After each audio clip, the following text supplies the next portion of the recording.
searched many years on end. There was none that my soul could depend. My soul cries out for your presence in here. This very hour, for your presence in here. In His name I find, in His name I find, in His name I find the peace I seek. In His name I find, in His name I find, in His name I find the joy I seek.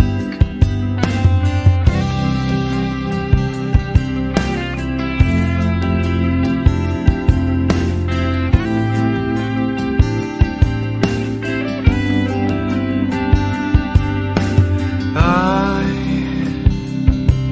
have searched many years on end. There was none that my soul could depend. My soul cries out for your presence in here. This very hour, for your presence in here. In His name I find, in His name I find, in His name I find the peace I seek. In His name I find, in His name I find, in His name I find the joy I seek. In your presence I am free from the chain that has bound me. In your presence I am calm, waiting for the kingdom come. In your presence I am free from the chain that has bound me.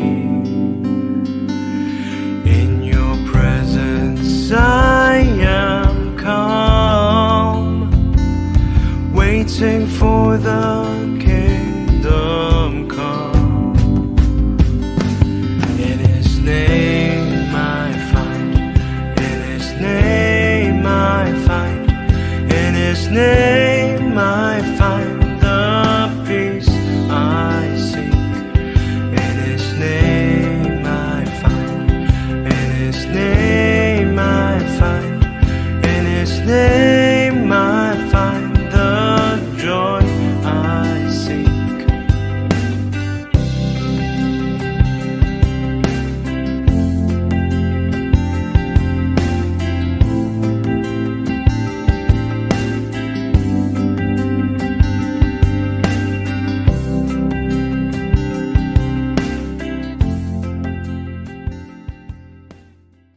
Morning po sa bawat isa sa atin. Praise the Lord. Tayo ay magsitayo sa oras na ito.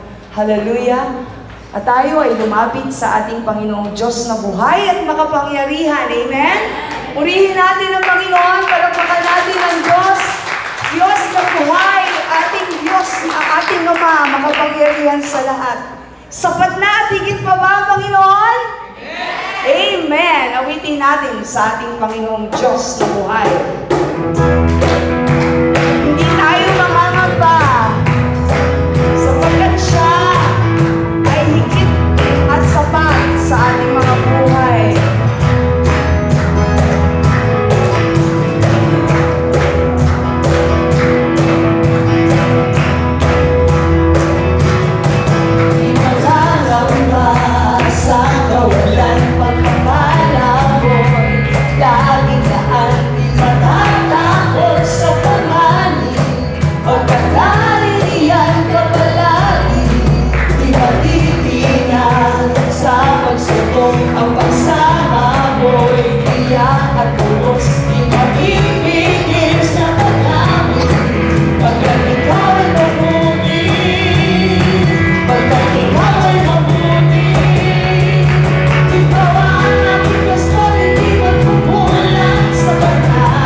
Wala kang ang katulad. Nag-iisa.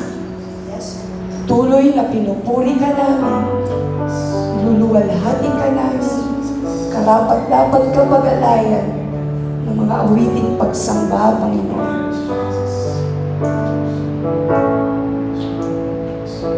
Napakadakila niyo po sa aming buhay. Itinutuon namin ang aming puso at isipan sa iyo lamang, O Diyos. Jesus.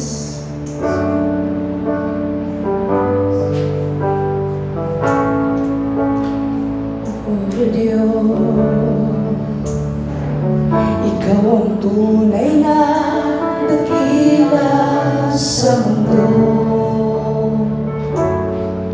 Ikaw ang hari na mahal ng tulad ko. Ginawa mong lahat, pag-ibig mo ay tapat at wagas. O Diyos, wala nang papantay sa kabutihan mo. Ang ngalan mo'y itataas sa buhay ko. Sundin ang loob mo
aming mga puso. Worship you, Lord Jesus. Salamat po, Panginoon. Jesus, salamat. Salamat, Panginoon Jesus. Hallelujah. Continue to worship the Lord. Patuloy na purihin ang Panginoon ng iyong puso, na iyong isip, ng iyong kaluluwa. Purihin ka, aking Panginoon, ng aking kaluluwa. Purihin ka.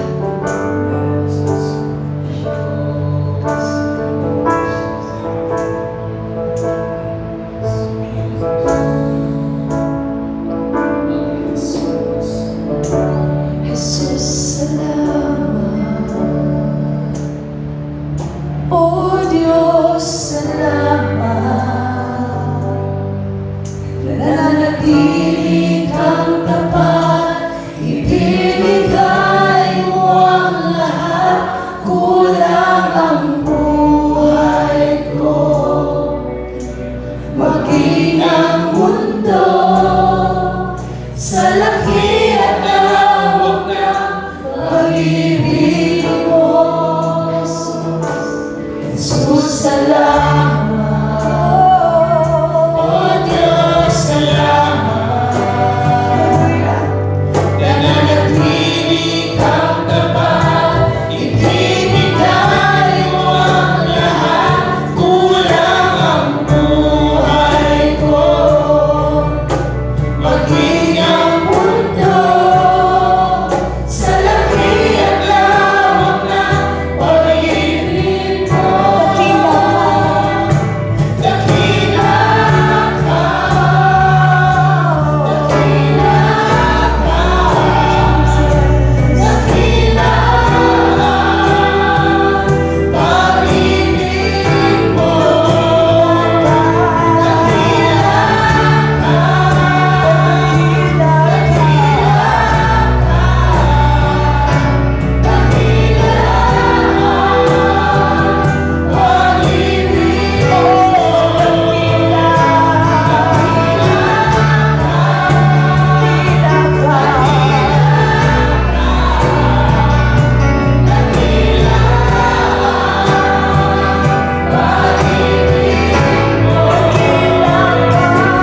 Jesus, Uriende, a tower, strong tower, Jesus, Rose of Sharon, Jesus, you are with me, Shammah, Nisi, the banner of my victory, Shiriane, walang talunan na anak ng Diyos. We are more than conquerors. Thank you, Lord Jesus. We celebrate your goodness, Father. Ipinagdiriwang namin ang iyong kabutihan sa aming mga buhay.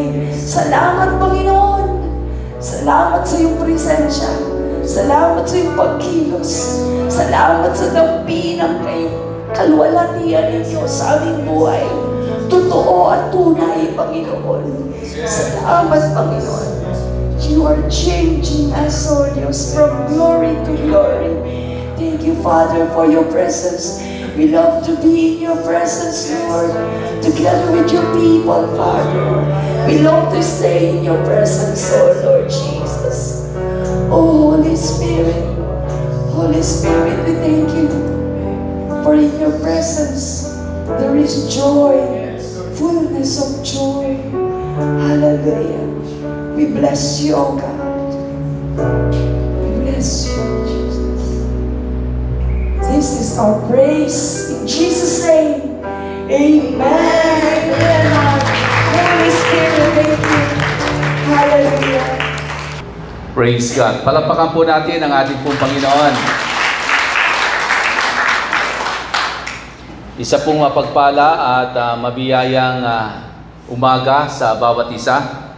Tayo po ngayon ay nasa ikalawang linggo na po ng buwan ng Enero sa taong 2024. At napakalaga na sa taong ito na ating pong lalakaran na ipinagkatiwala sa atin ng ating pong Panginoon ay masimulan po natin ng tama, mai-prepare po natin ang ating pong mga sarili ng maayos, spiritually, physically, emotionally, ay kailangan balansyado ang bawat isa po sa atin upang ma-enjoy po natin ang ating pong buhay bilang isang mananampalataya itong taon ng 2024. Sabihin mo sa iyong katabi, kapatid, ako'y natutuwa na katabi kita ngayon.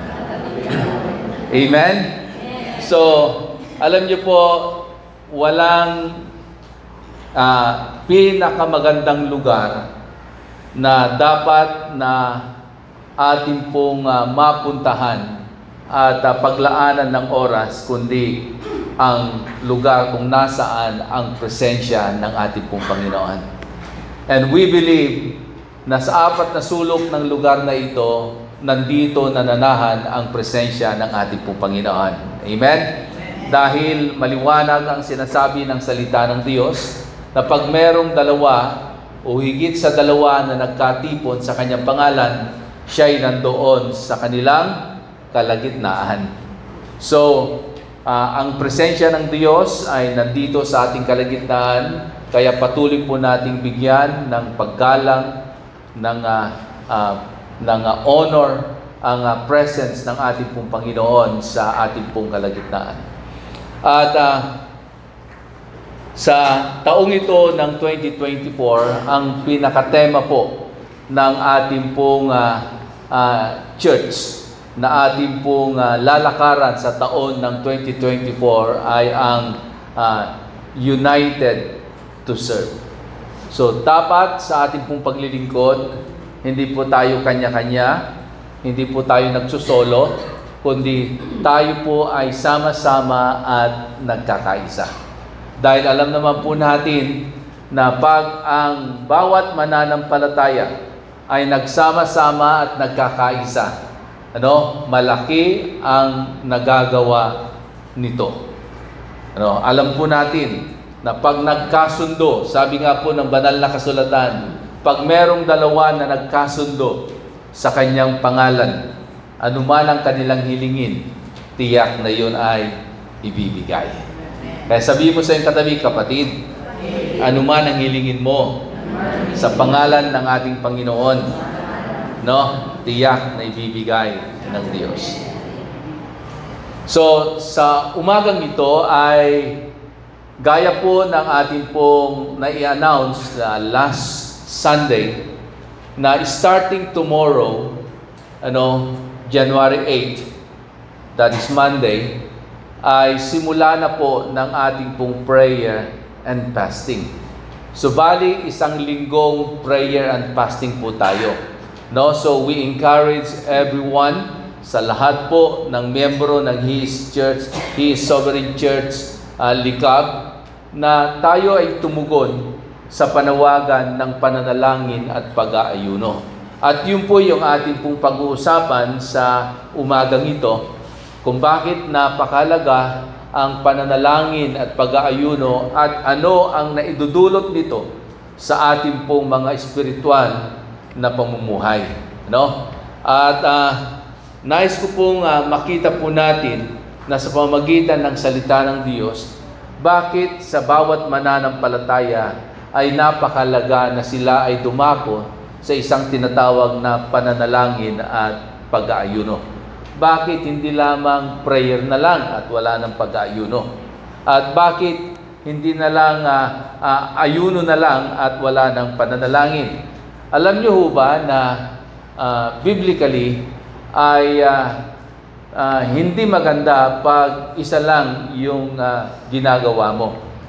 Pero mas maganda pag sa iyong pag-aayuno ay sasamahan mo ng pananalangin.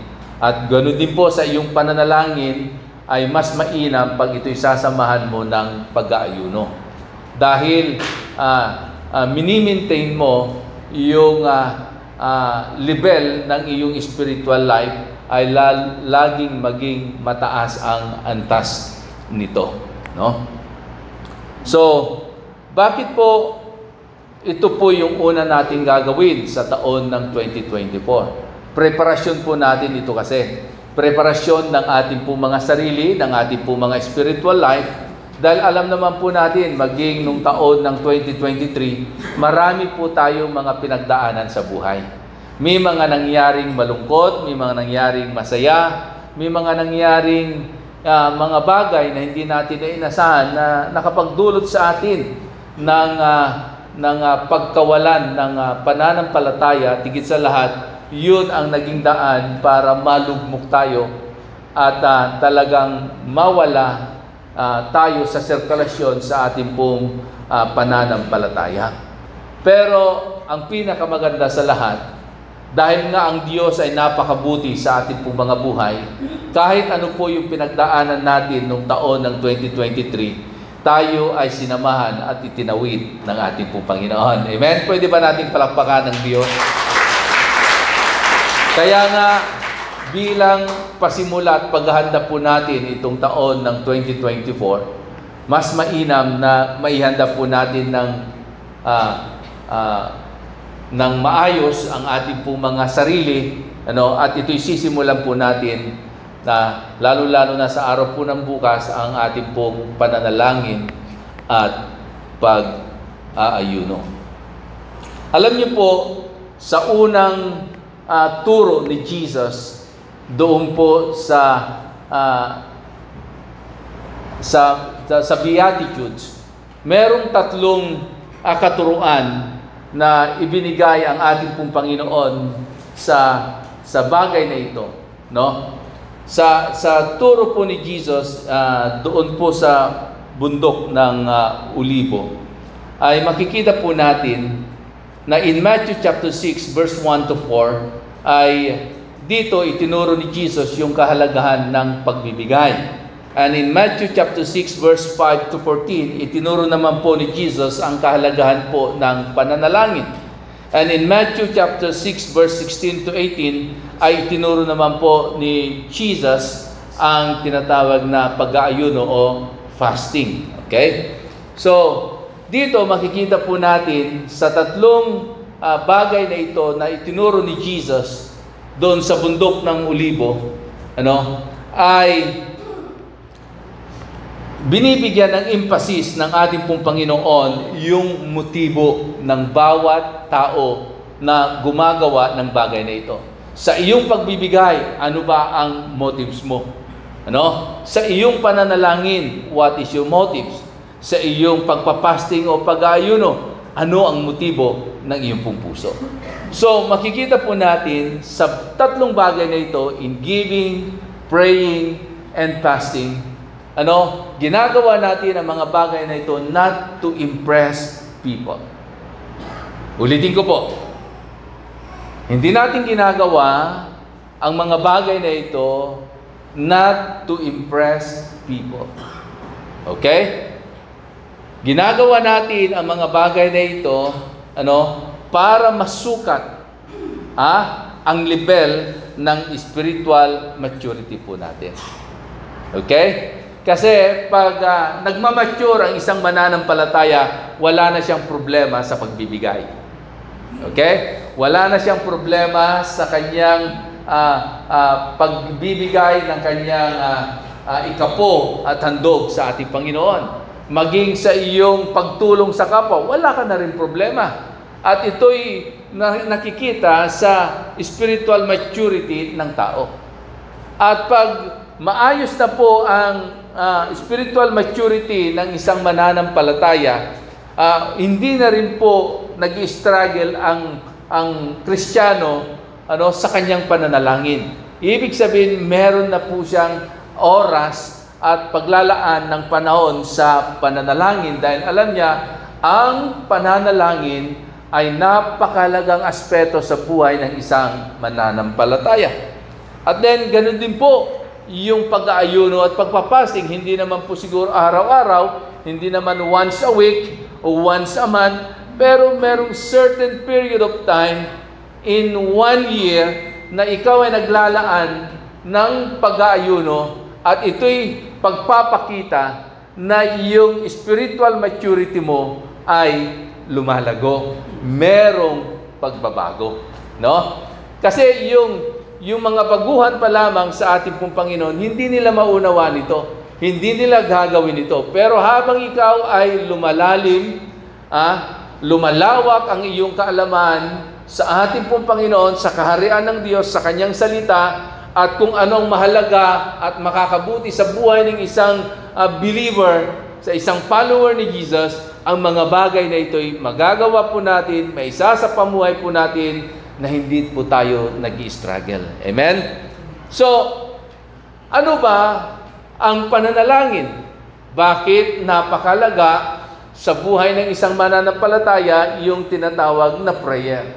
At dito po makikita po natin kung ano ang sinasabi po sa aklat ng Mateo, chapter 6, verse 5 and 8. At dito natin sisimulan yung ating pong pag-aaral sa umagang ito. Sabi ganon ng ating pong Panginoong Yesus in Matthew chapter 6, verse 5 to 8. When you pray, don't be like the hypocrites who love to pray publicly on the street corners and in the synagogues where everyone can see them.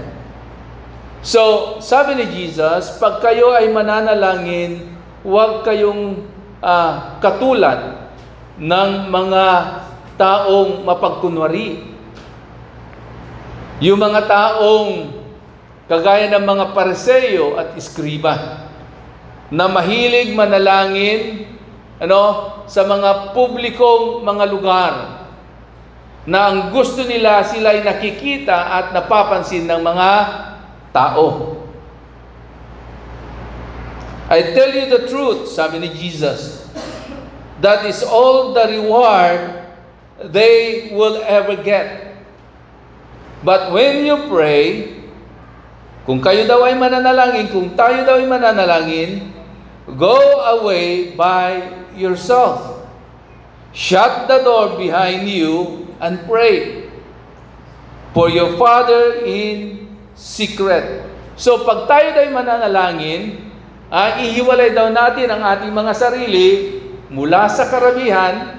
At sabi pa nga ni Jesus, pumasok ka sa loob ng iyong silid o ng iyong kwarto. At doon mananalangin ka ng sikreto sa iyong amang nasa langit.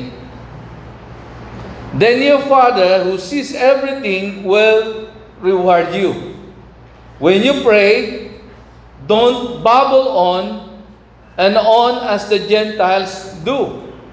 Ibig sabihin, huwag daw tayong mananalangin na gumagamit tayo ng napakaraming mga salita na paulit-ulit. They think the prayers will be answered merely by repeating the words again and again. Diba? Dati, ganun tayo pag tayo nanalangin, paulit-ulit. Meron pang katuruan ng unang panahon, ilang beses nating uulitin? 9 na beses. At yun yung ating pong ginagawa. Don't be like them, sabi po ni Jesus. For your Father knows exactly what you need even before you ask Him. Hallelujah! Yun po yung maganda.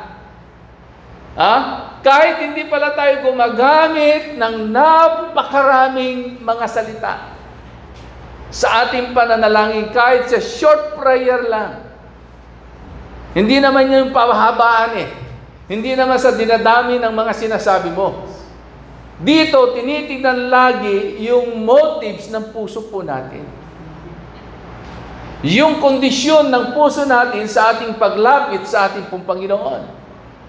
At hindi mahalaga kung anong sasabihin ng mga taong nakakita at nakakarinig sa atin habang tayo ay nananalangin.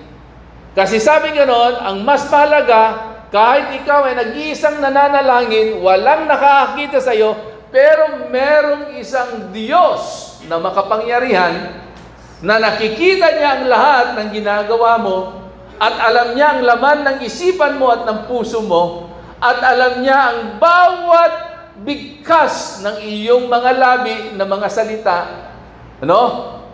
At sabi nga nun, siya ang Diyos na tapat na magbibigay ng gantimpala sa lahat ng iyong ginagawa. At ito pang maganda, ni hindi pa raw natin sinasambit. Alam na ng Panginoon kung ano ang pangangailangan mo at tiyak na ibibigay ng ating Panginoon. Amen? So kung ganito yung Diyos natin, at mismo si Jesus ang nagsabi na ganito dapat tayo pag lumapit sa ating Panginoon, bakit ka pa nag-aalala? Bakit ka pa nagkakaroon ng pag-aalala sa iyong isipan, sa iyong puso, sasagutin kaya ng Diyos yung aking panalangin? Sabi dito, hindi mo pa sinasambit. Alam na ng Diyos ang iyong pangangailangan. Amen? At sabi, and exactly, God knows what you need. Alam nyo, kaya siguro, hindi natin marakita at maranasan yung kasagutan ng ating panalangin kasi yung panalangin natin minsan sa Kanya, hindi yung needs natin, kundi yung wants natin. Amen? Hindi yung pangangailangan natin, kundi kung ano yung gusto natin. Magkaiba po yung needs at saka yung wants. Sabi mo sa iyong katabi, kapatid, yung needs mo lang. Di ba, minsan kahit sa magulang natin, lalo na sa mga estudyante, pag lumapit yung anak, yung estudyante sa kanya magulang, tatay, bigyan mo nga ako ng aking, anong tawag natin doon? Hindi naman baon allowance sa buong isang linggo. Yun, given na yun, ibibigay ng iyong magulang. Bakit? Kasi needs mo yun for the whole week. Pero pag humirit ka, pay nga ng extra pang siniko. Baka mamaya, anak, ano bang pinuntahan mo? mag-aral ka o manunod ka ng sine. Kaya minsan, kahit ano pang lambing mo doon sa extra, no, na pansini mo, minsan hindi binibigay. Kasi hindi yun ang needs mo. Ang needs mo ay yung allowance mo na kailangan mo for the whole week o for the whole month. So dito po, makikita po natin na ang Diyos natin ay talagang nakasentro doon sa needs ng kanyang mga anak. At given na po yun. At talagang kahit ano mangyari, ipoprovide ng Diyos yung needs mo.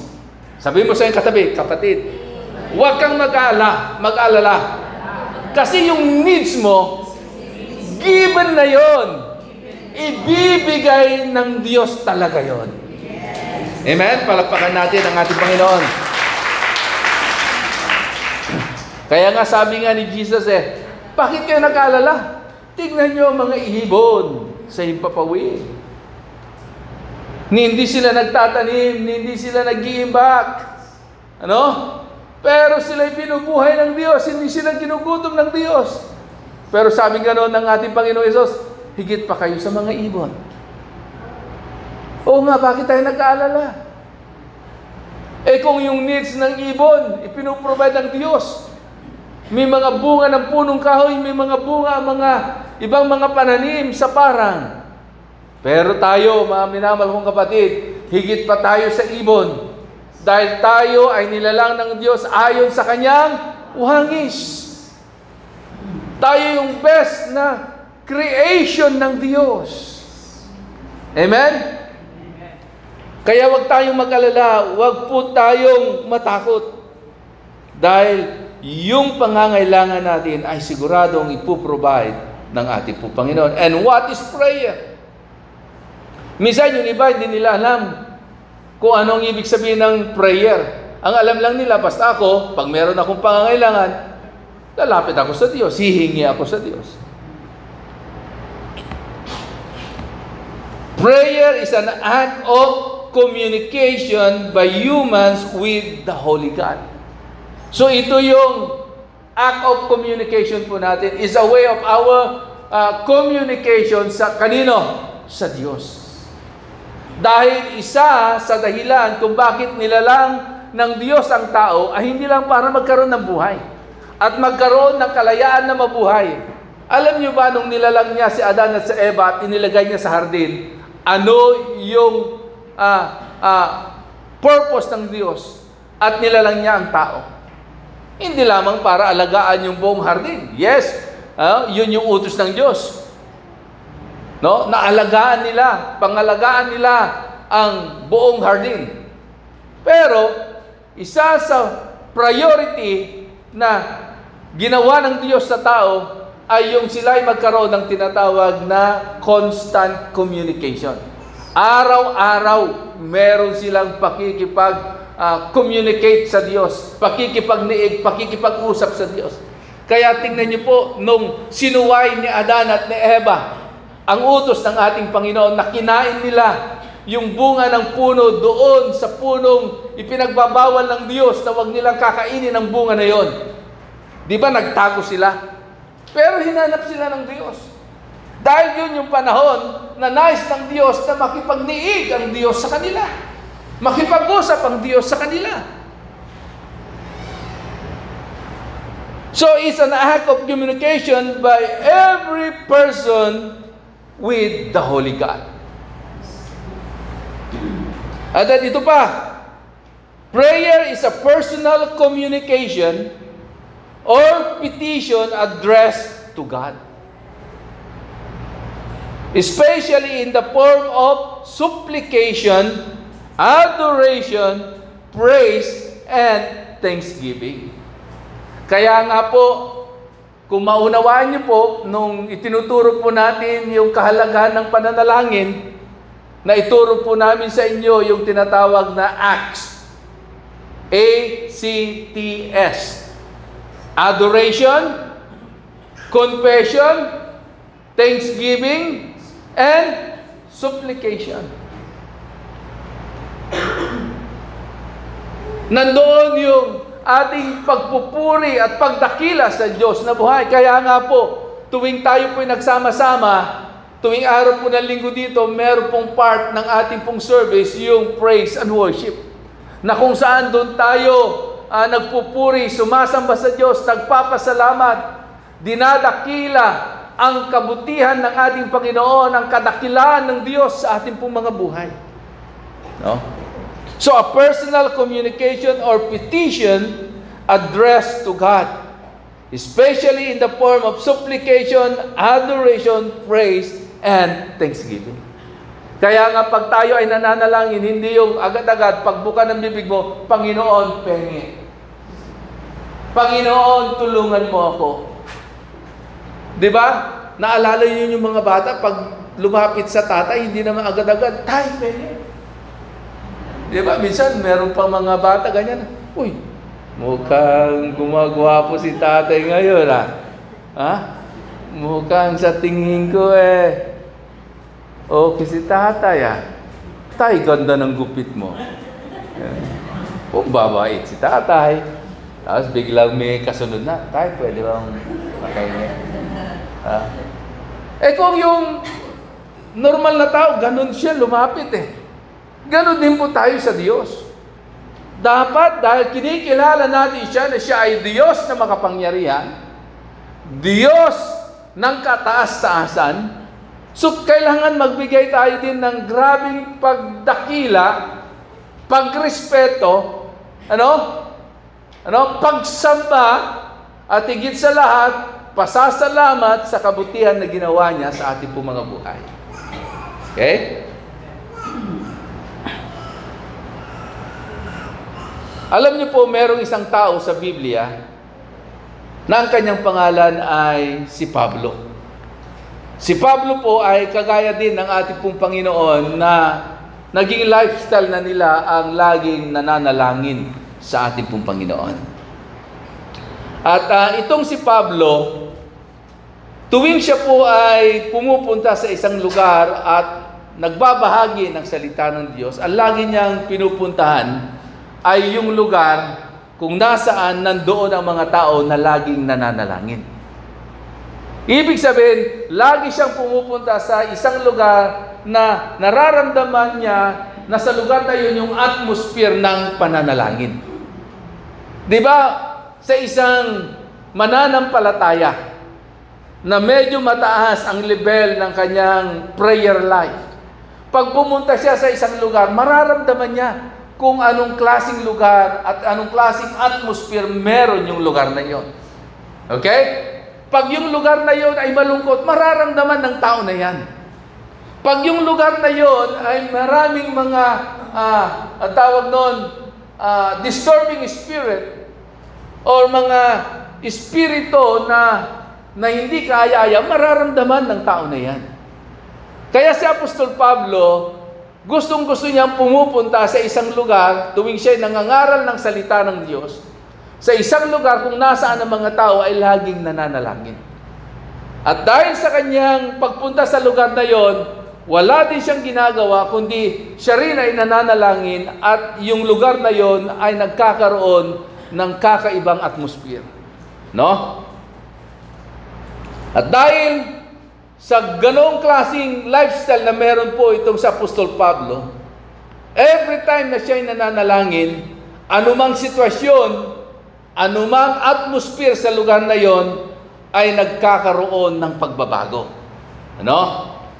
In Acts chapter 16, in verse 13, makikita po natin dito in Acts chapter 16, verse 13, sabi po dito sa wikang Tagalog, at ng araw ng pamamahinga, ito yung panahon ni Apostol Pablo, at ng araw ng pamamahinga, lumabas kami ng lungsod at nagpunta sa tabing ilog sa pag-aakalang doon ay may pinagtitipunan ang mga Hudyo upang manalangin.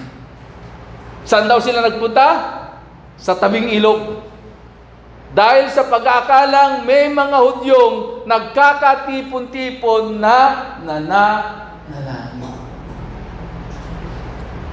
Ito po yung laging sinasabi po ni Haring David na isang bagay ang ninanasa ng kanyang puso, ang makadako sa templo ng Diyos. Sa tingin nyo, pag si David ay pumupunta sa templo ng Diyos, ano ang kanyang ginagawa? Natutulog? Nakikipagchismisan? Kadalasan, ang mga tao noong unang panahon, pag pumunta sa templo ng Diyos, ang kanilang ginagawa, sila ay nananalangin. Depende sa oras na kanilang inilaan para sa kanilang mga sarili, pagpunta nila sa templo at sila ay nananalangin sa lugar na iyon. Sabi ni Haring David, isang bagay daw ang ninanasa ng kanyang puso na siya ay makapanahan lagi sa templo ng Diyos. At dahil sa templo ng Diyos, lagi niyang inaasahan na makita ang kagandahan ng Diyos na dakila. Amen?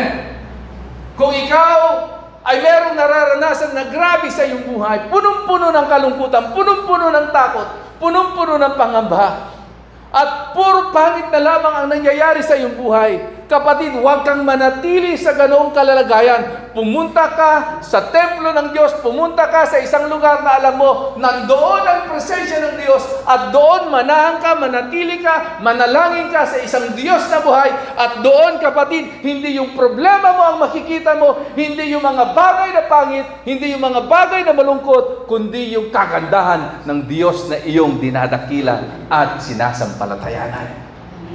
Amen? Hallelujah.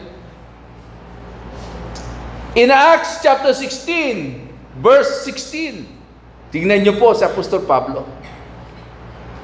Isang araw, nang kami papunta na sa Pook Dalanginan, nasa lubong namin ang isang batang babaeng alipin.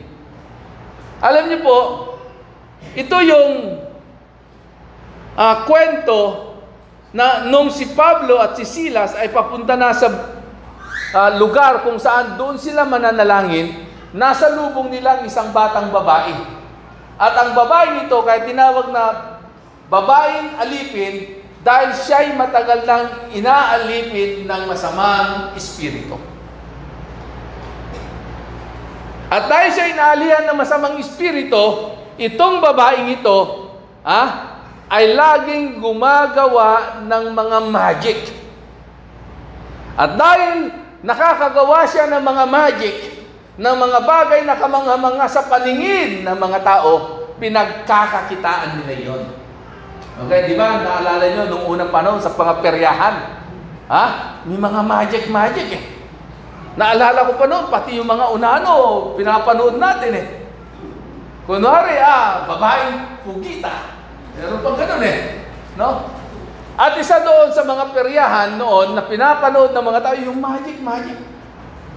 At itong babaeng ito, sabi po ng Biblia, ay inaalihan at nasa alipin ng masamang espiritu na matagal na panahon. At dahil sa alipin siya ng masamang espiritu, siya ay nakakagawa ng mga magic. No? At pinagkakakitaan ang mga bagay na ito. So makikita po natin na si Apostol Pablo ay ang lagi niyang ginagawa ay pumunta sa lugar kung saan sila ay mananalangin. And in verse 25, nang maghahating gabi na, sina Pablo at Silas ay nananalangin at umaawit ng mga himno.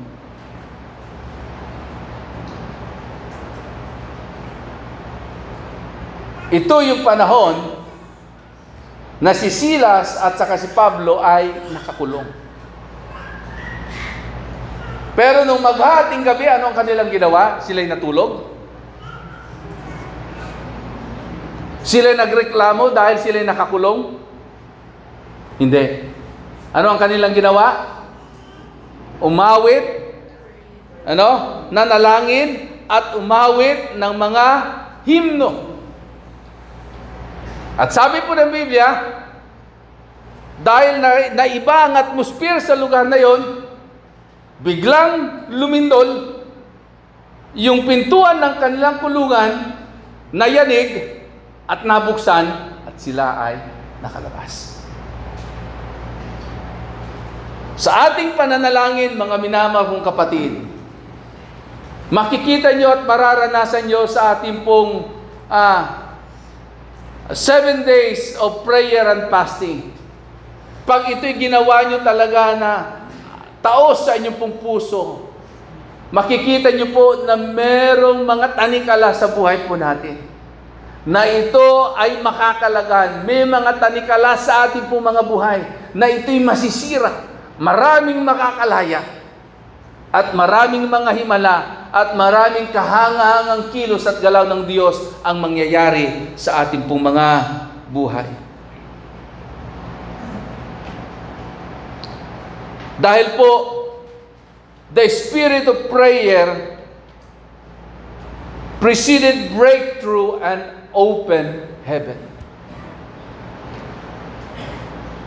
Pag ang isang mananampalataya ay dumadako sa isang grabing pananalangin sa kanya pong buhay, ito daw po ay nagpuproduce ng breakthrough at bukas na kalangitan sa kanyang buhay.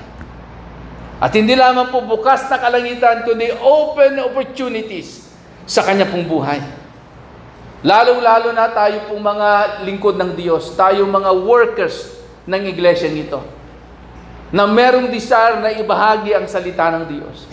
Isa sa makikita po natin na bunga ng ating pong pananalangin at pag-aayuno, na tuwing tayo ay magbabahagi ng salita ng Diyos, ang Panginoon sa kanyang kapangyarihan at sa kanyang banal na espiritu, magbubukas siya ng pintuan para maibahagi ang mabuting balita o ang Ebanghelyo. Amen?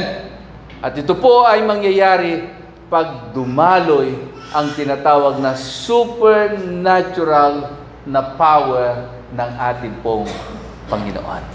Amen? Kasi sa ating pong mga buhay, yes, hindi lamang kailangan na malusog, malakas ang ating mga pisikal na pangatawan. Pero sa ating pong paggampan sa mga bagay-bagay sa kaharian ng Diyos, in God's kingdom, to do the things in God's kingdom, hindi po sapat na tayo malusog at malakas ang ating po mga pisikal na pangatawan, but we need the supernatural empowerment ng ating po Panginoon sa ating po mga buhay. Amen?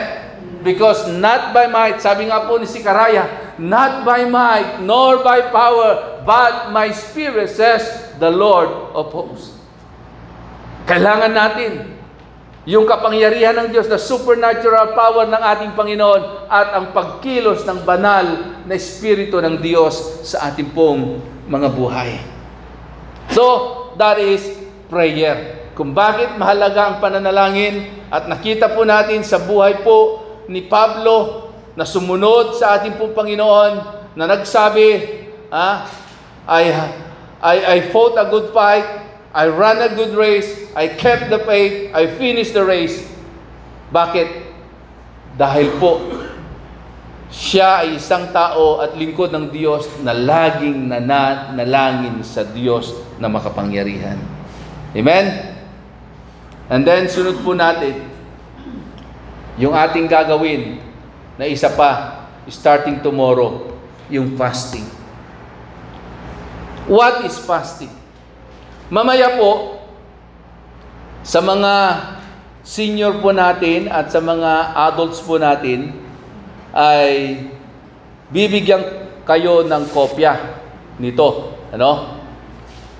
At sa mga youth po natin at sa young ones po natin, ay ibibigay sa inyo ni Sister Precious yung PDF. Yung PDF, at kukunin nyo po saan yon? Sa Google Drive. Sa Google Drive, ibibigay sa inyo yon para doon nyo na lang tignan, basahin, pag-aralan kung ano po ang laman nung nandito. Pero yung mga adults po natin, yung mga young ones, before, na hindi mahilig magkalikot ng kanilang mga gadgets, bibigyan kayo ng ganito. Okay? So, nandiyan po itong patungkol po sa fasting. What is fasting? Sabi ganon, ang fasting po,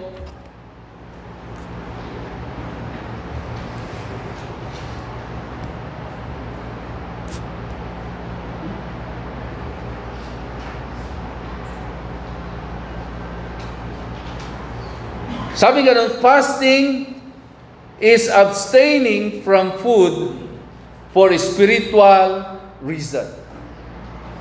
Kaya tayo mag-aayuno.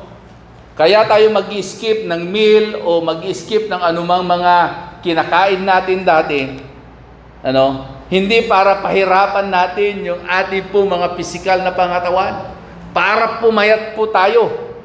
Hindi po ito panahon ng pagdadayet. Okay? Kundi sabi ganon, fasting is abstaining from food for spiritual reason. Merong dahilan. Ano yon? For spiritual. Hindi para ikaw ay pumayat. Kundi for spiritual reason. Pangalawa, fasting is a spiritual discipline that draws you closer to God. Amen? It is spiritual discipline daw. Na ito ang maglalapit sa atin kanino? Sa Diyos. Kaya nga mahalaga na sa ating prayer and fasting, naglalaan tayo ng oras sa ating pong Panginoon. Meron tayong pakikipagniig sa Diyos. Huwag kayong mag-alala, hindi naman ito whole year ito. Hindi naman ito 1 month. Ito'y 1 linggo lang. Okay? So fasting is a spiritual discipline that draws you closer to God and help deepen our intimacy with God. At ito'y nakakatulong din para lumalim yung ating intimacy. Kanino? Sa ating kaibigan? Sa Diyos. Para lumalim yung ating intimacy sa ating pong Panginoon. Fasting. Saan na? Nagluloko yung aking tab. Ito po.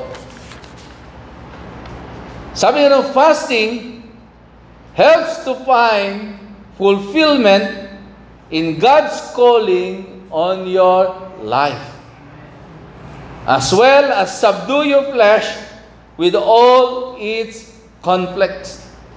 So, makikita po natin dito, ang pag-ayuno ay nakakatulong para makita po natin ang kaganapan ng panawagan ng Diyos sa bawat isa po sa atin. At dito, ako po'y naniniwala sa 7 days prayer and fasting natin, mangungusap ang Diyos sa atin at i-impress ng Diyos sa atin para makita natin kung ano ang panawagan ng Diyos sa ating pong mga buhay para lalo tayong makapaglingkod sa Kanya ng maayos. Amen?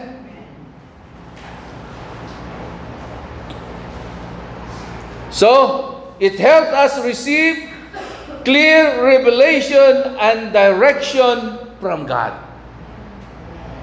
Okay?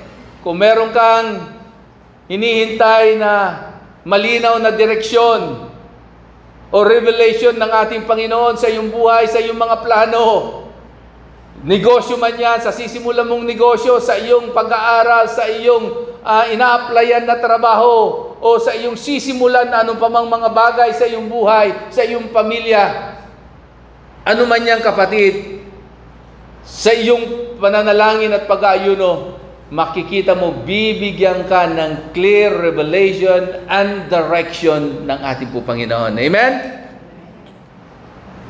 And then, you can fast for different reasons, such as to overcome problems and challenges, or to restore your hunger and passion for God. Ito po yung panahon na tutulungan tayo, no, ng ating pong Panginoon sa pamamagitan ng kanyang kapangyarihan at ng kanyang banal na Espiritu para yung mga tao na nasa tanakila, ay makalaya. No? It will help people free from spiritual bondages. In Mark chapter 9, verse 28 to 29, meron pong pagkakataon sa buhay ng mga lingkod ng Diyos ay lumapit kay Jesus. Ang dahilan ng kanilang paglapit, dahil meron silang na-encounter na isang tao, inaalihan ng masamang espiritu. At itong mga alagad na ito, talagang nanalangin sila at kinasaut nila yung bad spirit, yung masamang espiritu sa katawan ng taong iyon.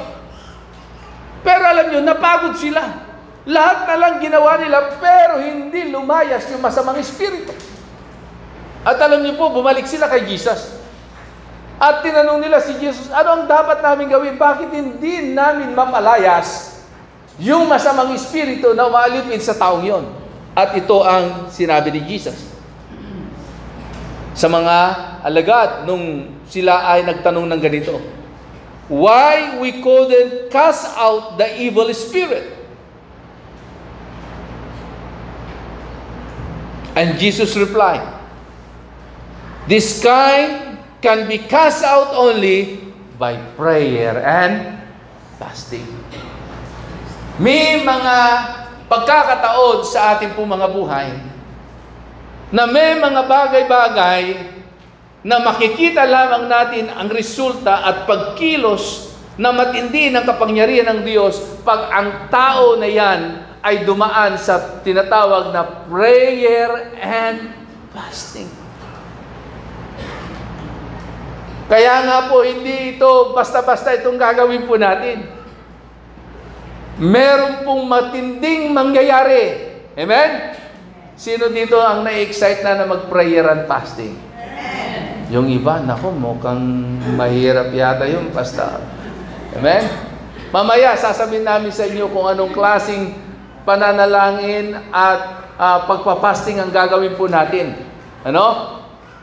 Depende sa udyok sa atin ng banal na espiritu. Sabi nga po ng isang lingkod ng Diyos, sabi ganon, fasting is disconnecting yourself from this world and reconnecting yourself to God. Okay? So, disconnecting yourself from this world and reconnecting yourself to God. So, ibig sabihin, yung ating pananalangin at pag-ayuno, laging nakasentro, nakatuon kanino? Sa Diyos. Dapat doon tayo nakakonekta lagi, no? Sa Diyos. In Matthew chapter 6, verse 16 to 18, sabing ganon, kapag kayo'y nag-aayuno, huwag kayong magmukhang malungkot. Okay? Hindi yung nag-skip ka lang ng isang meal sa isang araw, sa maghapon, hindi ako magtatrabaho agay. Mahina ako. Amen?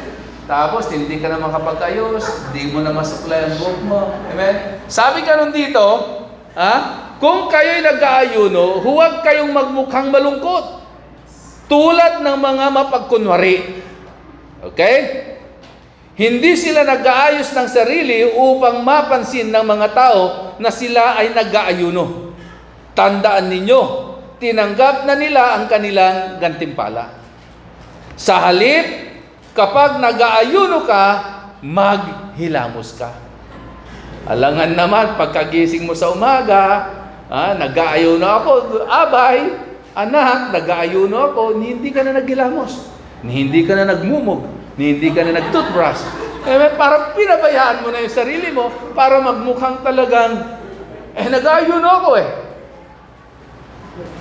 Sabi nun, sa halip, kapag nag-aayuno ka, maghilamos ka.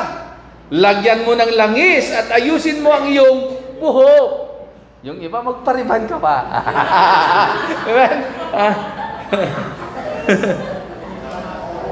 Upang huwag mapansin ng mga tao na ikaw ay nag-aayuno. Ang iyong ama na hindi mo nakikita ang tanging nakakaalam nito. Siya na nakakakita ng ginagawa mo ng lihim, ang siyang magbibigay ng gantimpala para sa iyo.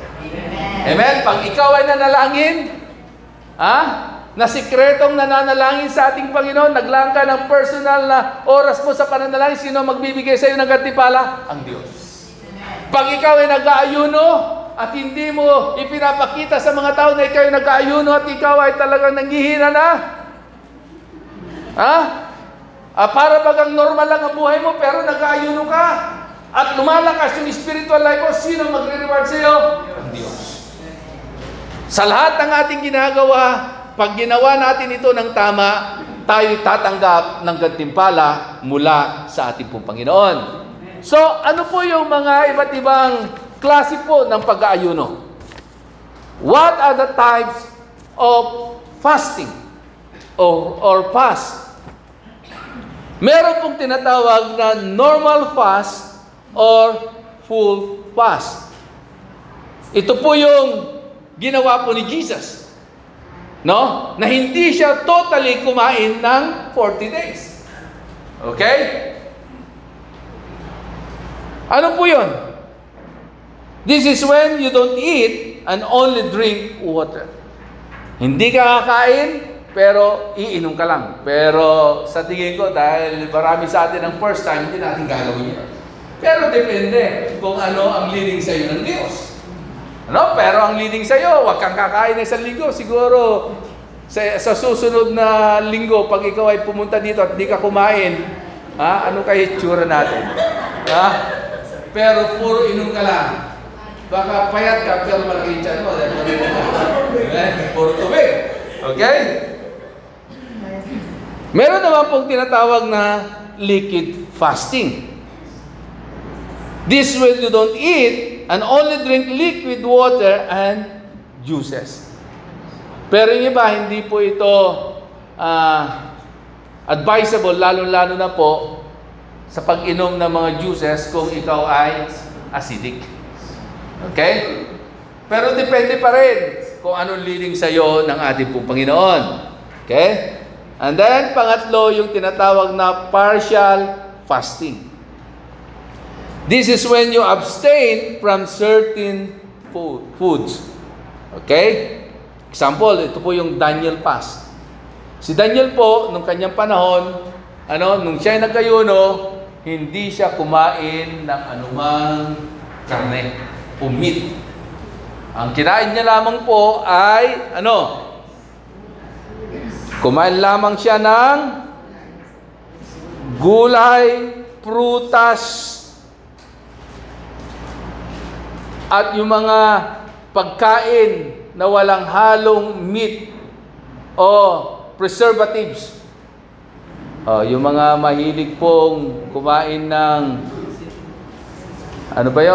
Tocino, longganisa, hotdog. Wag muna. Kung yun ang nililid sa inyo ng Panginoon, yung tinatawag na Daniel fasting. Okay? May pagkain, pero walang meat at walang mga preservatives. O kaya naman, sa isang araw, mag-i-skip ka ng isang meal. Either breakfast, lunch, or dinner. Baka naman, mag-i-skip kayo ng isang meal sa isang araw, pero meron kayong snacks sa tanghali, snacks sa hapon, at saka meron kayong midnight snacks. Okay? So, depende sa leading sa atin ng ating pong Panginoon. O yung iba naman, isang beses lang sila kakain sa isang araw. So, depende kung ano po leading sa atin ng ating pong Panginoon. Yung iba naman po, nagpa-fasting sila, hindi naman po sa pagkain, hindi naman po sa pag-inom ng mga anumang mga bagay. Ito naman po yung tinatawag na non-food fast. Ano po yun? Sila ay mag-abstain sa kanilang mga daily activities. Saan? Watching TV. Lalo, buti na lang, hindi na gaanong uso at sikat ang Korean novela. Sikat pa rin ba? Okay? Using social media. O isang linggo, hindi ka magpe-Facebook. Kaya ba yon? Lalo na yung mga nagtitiktok. Kaya yon? Nagre-reels. O pag-inom ng kape. Ito, medyo madali-dali pa. Kape, kita to. Ayos. Amen? At mga bagay na lagi mong ginagawa sa araw-araw, no, na nakaka-distract sa iyong pakikipagdiig at paglalaan ng oras sa ating Panginoon. Amen? So, paano ang pagpapasting? Paano natin ito gagawin? Ano? Mag-set po tayo ng goal. Sabi nga dito, number 1, how to fast. Set a goal. Ask the Holy Spirit for guidance. Decide what to fast for and present it constantly to God in prayer. So, meron po tayo isang araw pa o 24 hours bago tayo mag-fasting sa araw po na bukas. Manalangin po tayo. Hingin natin sa Diyos kung ano yung mga bagay-bagay na ating pong gagawin sa ating pong prayer and fasting.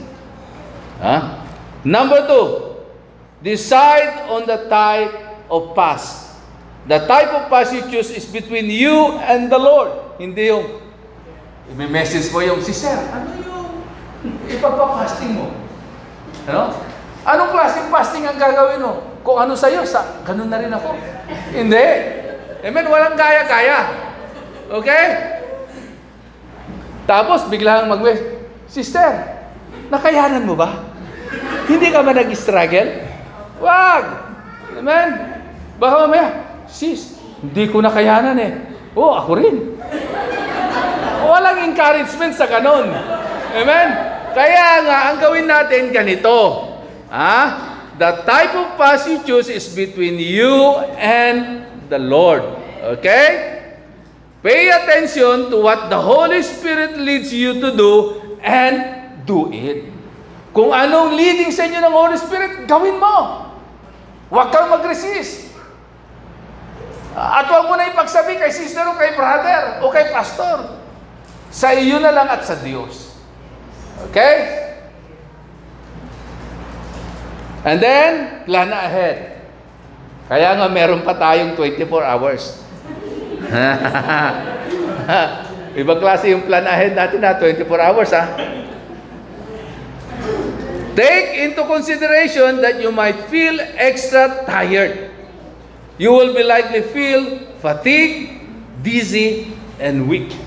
Alam niyo po, sa ating pong pananalangin, meron po tayong mararamdaman. Medyo may pagbabago sa ating pong pakiramdam. Yung iba parang nilalagna. Yung iba naman parang nahihilo. Yung iba parang nanghihina. Kaya nga itong panahon ng 7 days and fasting natin, wala mo nang mag-exercise, magsusumba-sumba. Amen? Baka maya nasa under ka ng prayer and fasting ka, nagsusumba ka. Hey! Bigla kang natumba. Amen? So,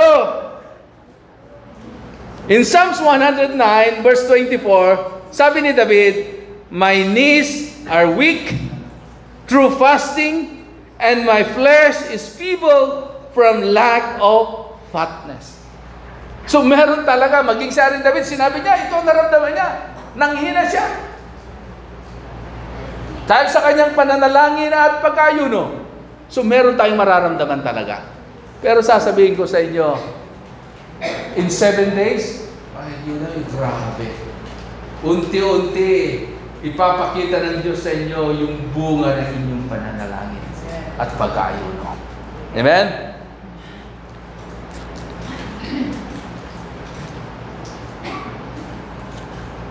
Number 4, set aside time each day. Dapat meron tayong isinet na oras sa araw-araw. Sa bawat activity na meron po tayo, lalo-lalo na sa ating pong pananalangin at pag-aayuno. Quiet yourself before the Lord. Meditate on His Word. And write down what He would be saying to you. Ito maganda. Sa ating pong pananalangin at pag-aayuno, di ba, meron tayong oras ng pananatili sa presensya ng Diyos. At kadalasan sa ating pong prayer and fasting time, ang Diyos nangungusap sa atin. So, advisable sa atin, ina-advise po sa bawat isa sa atin na lagi niyong katabi ang inyong Biblia, lagi niyong katabi ang ballpen o saka notebook o papel, para pag merong sinabi sa inyo ang Diyos at nangusap sa iyo ang Diyos, isulat nyo kagad. Dahil mahalaga po yun. I-remind tayo ng mga pangungusap ng Diyos sa ating pong pananalangin at pag-aayuno. So, ano yung mga ginagawa po natin para ma-enjoy po natin yung prayer and fasting po natin? Spend time listening to praise and worship music. Hindi yung prayer and fasting ka, puro malulungkot na love song. Amen? Maapektuhan ng puso mo, emosyon mo, maapektuhan ng spirit mo. Wala. Hindi mo ma-enjoy. Malungkot. Amen? Kaya ang pakikinggan natin, praise and worship music. Constantly read and meditate the Word of God. Amen? Pray as often as you can throughout the day. Okay? Dahil nag-abstain ka sa panonood ng TV, yung oras mo ng panonood ng TV, pumunta ka sa kwarto mo, manalangin ka. At alam nyo, pag tayo lagi nanalangin, nabibuild up yung ating inner man. Lumalakas yung ating spiritual life. Get away from normal distraction as much as possible. And keep your heart and mind set on seeking the face of God. And then, panlima, end the fast slowly. Mahalaga po ito. Hindi yung nag-prayer and fasting kayo 7 days. Wow, i-break ko na yung fast ko. Lechon! Okay, karne, sige. Ay, delikado. Kailangan gradual. Dahan-dahan. Gagawin po natin sa araw po ng linggo, yun po yung araw po ng linggo, yun yung last day ng fasting po natin. So Lunes, doon lang tayo magsisimula ng ating normal na ginagawa dati. Okay? So i-break po natin yung fast natin sa Sunday. Okay? So Sunday, fasting day pa rin natin. Okay? Kasi Lunes, Martes, Miyerkules, Huwebes, Biyernes, Sabado, Linggo. Okay? So Lunes yung balik ng normal ng buhay po natin. Okay? Okay ba? Kaya ba? Kaya po yan. Sabi ko nga, not by might, nor by power, but by Spirit, says the Lord. No? Alam niyo po, pag nagdesisyon po tayo, idinulog natin sa Panginoon, makakaya po natin yan. So ulitin ko, depende kung anong leading sa inyo ng Panginoon. Okay? Yun ang gawin po natin. Mula sa araw na ito, hanggang magdamag, hayaan natin na mangusap ang Diyos kung anong klaseng pagpapasting ang gagawin po natin sa ating po mga buhay. Amen? Excited ba tayo? Praise God! Hallelujah! Palakpakan po natin ang ating pong Panginoon. Sige, tayo po tumayo at ipagkatiwala natin sa ating Panginoon itong 7 days prayer and fasting po natin sa Diyos. At pagkatapos noon, tayo po dadako sa ating pong banal na hapunan sa ating Holy Communion. Praise God. Sige po, itaas po natin ang ating kamay sa ating Panginoon. at tayo po'y dumulog sa Kanya, isentro lamang po natin ang ating mga sarili sa ating pong Panginoon sa oras na ito. Hallelujah. Huwag mong intindihin ang iyong katabi. Hayaan mo na sa oras na ito, ikaw ay kumonekta sa Diyos. Hingin mo ang Kanyang gabay, ang Kanyang tulong para sa sisimulan natin pananalangin at pagkaayuno sa araw po ng bukas. Hallelujah. Thank you, Lord. Salamat po, Panginoon, minsan pa. Lord, pinupuri ka namin, pinapasalamatan ka namin, O Diyos, sa mga salita mo na amin pong tinanggap sa oras na ito. Salamat po, Ama, dahil ikaw nga ang Diyos na nagsabi na may mga bagay-bagay na ito'y nagagawa lamang sa pamamagitan ng pananalangin at pag-aayuno. Lord, may mga bagay-bagay sa buhay namin na hindi namin makita ang breakthrough. Hindi namin makita ang kalayaan. Hindi namin makita ang kaganapan ng mga bagay na ito. Lord, kami po'y naniniwala na sa aming 7 araw na pananalangin at pag-aayuno, sa iyong tulong, sa iyong biyaya, sa iyong kapangyarihan, Panginoon, may mga bagay-bagay sa buhay po namin na masisira, mawawasak, makakalaya ang iba. Makikita namin, Panginoon, ang breakthroughs upon breakthroughs. Bukas na kalangitan. Salamat, Panginoon. Alam mo at kilala mo ang bawat isa. Kung ano ang kanilang kakayanan, kung hanggang saan ang kaya nilang gawin. Panginoon, mangusap ka sa bawat isa sa amin. Mula sa oras na ito hanggang sa magdamag bago namin simulan ang aming pong pag-aayuno at pananalangin. Aming Diyos na makapangyarihan sa lahat.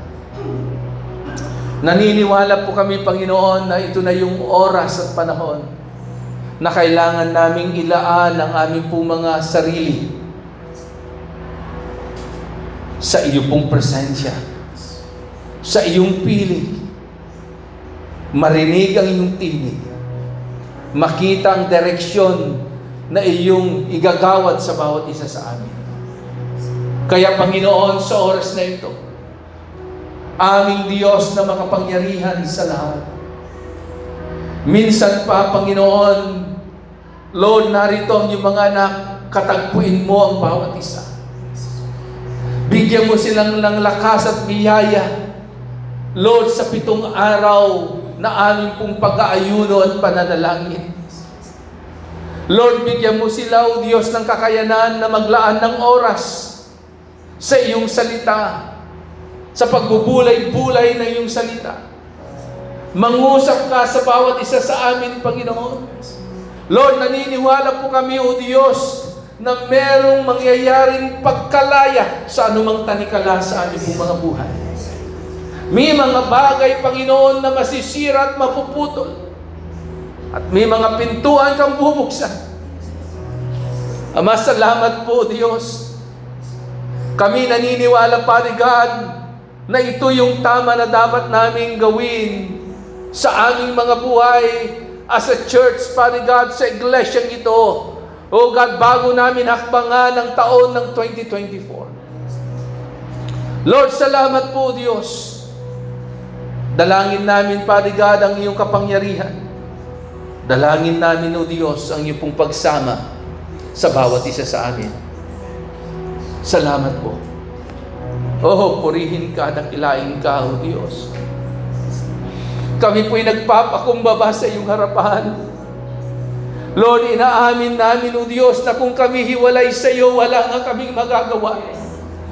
Kaya, Panginoon, hayaan mo na sa 7 araw na aming pag-aayuno at pananalangin, Lord, may konekta namin lalo pa ang aming mga sarili sa iyo. na ikaw nga ang Diyos na makapangyarihan, ang pinagmumulan ng lahat ng bagay.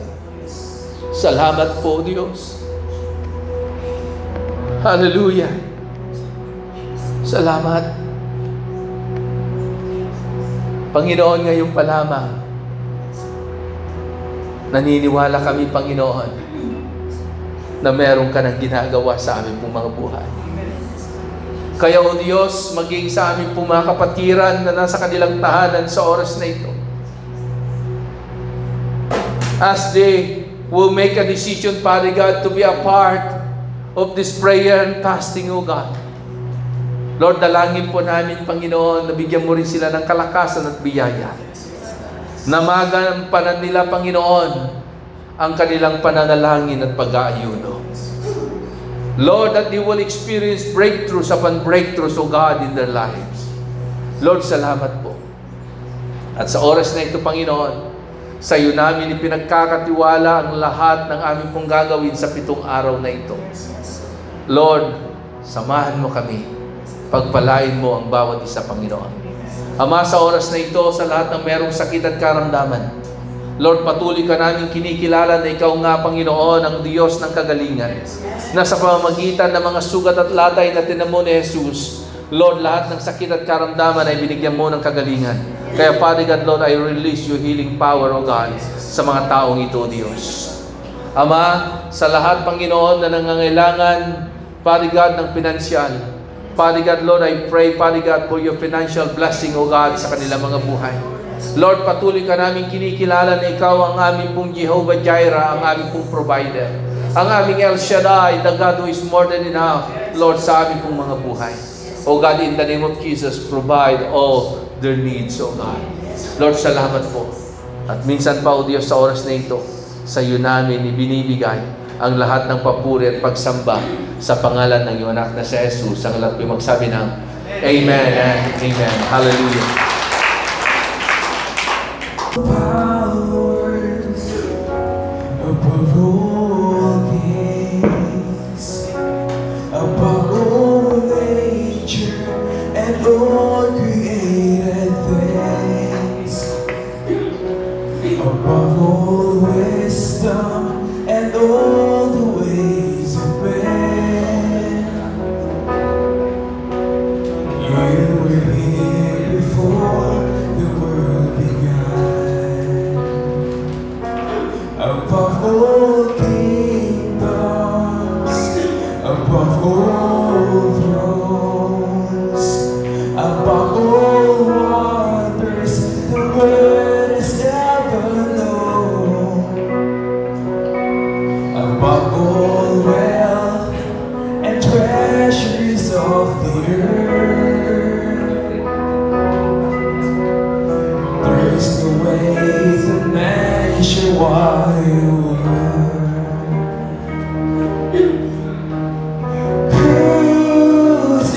Crucified, lay behind the stone, you lived as I. Sige po, tayo po'y tumayo.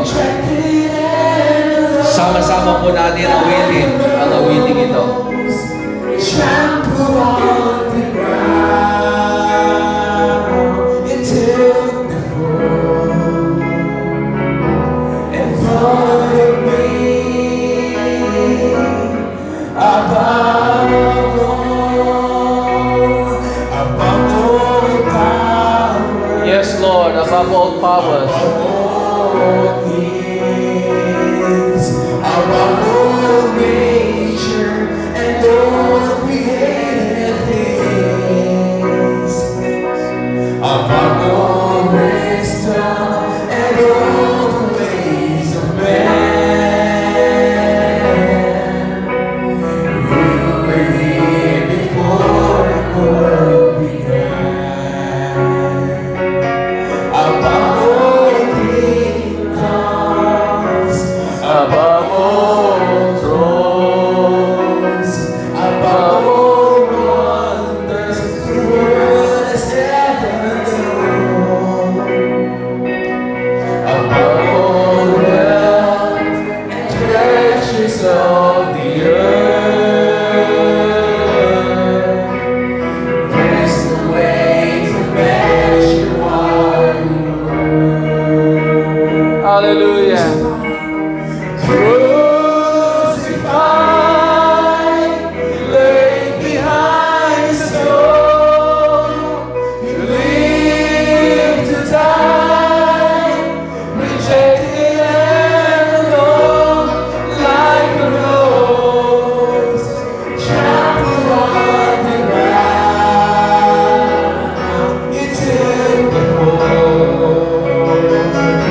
Above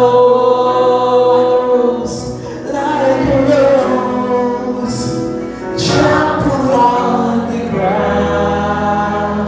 Now you took the fall and thought of me above all. Hallelujah. Aming Diyos na makapangyarihan sa lahat. Salamat po, Panginoon, sa iyong dakilang pagmamahal sa bawat isa po sa amin. At hindi mo pinagkait ang iyong anak na si Jesus. Siya'y nabayubay sa krus ng Kalbaryo. Ang kanyang katawan ay nasugatan, nadurog na warak para sa kagalingan ng lahat ng sakit at karamdaman.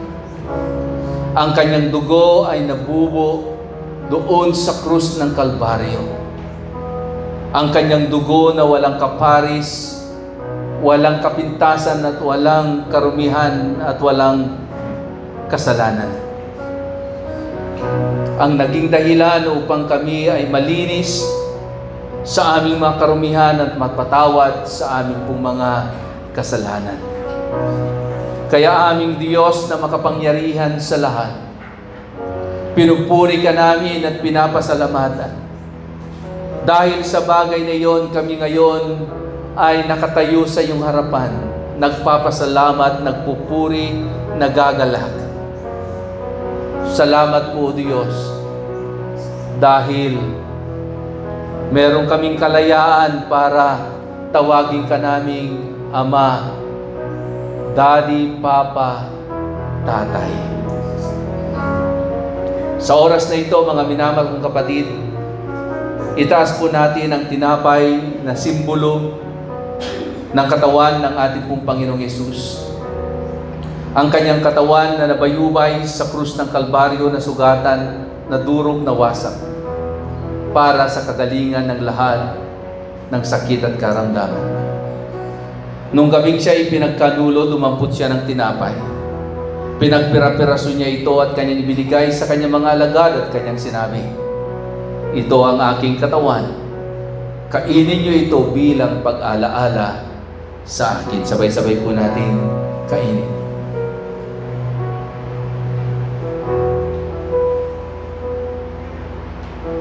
Itaas po natin ang inumin na simbolo ng dugo ng ating pong Panginoong Yesus.